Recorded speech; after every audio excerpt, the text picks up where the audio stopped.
те, що вдалося спільно з партнерами із польських спецслужб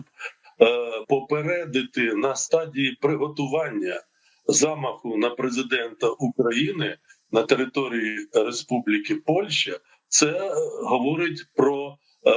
досить тісні міжнародні стосунки наших спецслужб із польськими спецслужбами, і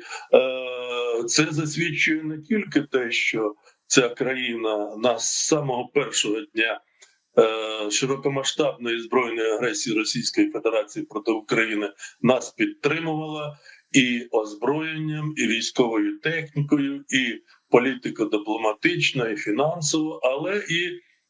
про стосунки, які